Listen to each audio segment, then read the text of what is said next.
மகாபாரதம் முழுக்க முழுக்க விபச்சார ஏடு, அவ்வளவுதான். அதுக்கு பூரா விபச்சாரத்திலேயே பிறந்து விபச்சாரத்திலேயே வளர்ந்து விபச்சாரத்திலேயே முடிஞ்ச கதை. ராமன், குடிகார ராமன், விபச்சார சீதை. ஒருவேளை தனியாக அந்த புரோகிதரை கூப்பிட்டு கேட்டால் அவரும் சொல்லுவார் எனக்கும் தெரியாது. யாருமே தெரிந்து கொள்ள முடியாத நிலைகளே, புரிந்து கொள்ள முடியாத நிலைகளே. ஆனால் அவருடைய அர்த்தத்தை எல்லாம் கொஞ்சம் கூர்ந்து கவனித்து பார்த்தால் அதை விட கேவலம் இதுல இருக்க முடியாது. அந்த பிரச்சனைக்கெல்லாம் செல்ல போகிறோம். ஈவ் டீசிங்க்கு முதல்ல புக் பண்ண வேண்டிய ஒரு ஆள்னா அது இந்த கிருஷ்ணனை தவிர, இந்த கிருஷ்ண அவதாரத்தை தவிர வேற யாரையா? பொள்ளாச்சிக்காரனுக்கு அவன் தான் ஏன் முன்னோடி. ராமர் பிறந்ததுக்கு என்ன அட்டாச்சு? எங்கடா பிறந்தாரு? மிக முக்கியமாக கீதை ஒரு கொலை நூலா இல்லையா? தயவு செய்து நினைத்து பார்க்க வேண்டும்.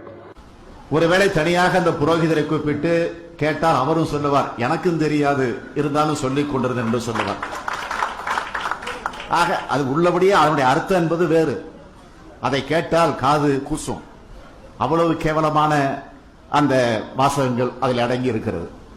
எனவே அதை பற்றியெல்லாம் இங்கு நான் பேசி இந்த நிகழ்ச்சிக்கு ஒரு களங்கத்தை ஏற்படுத்த நான் விரும்பல.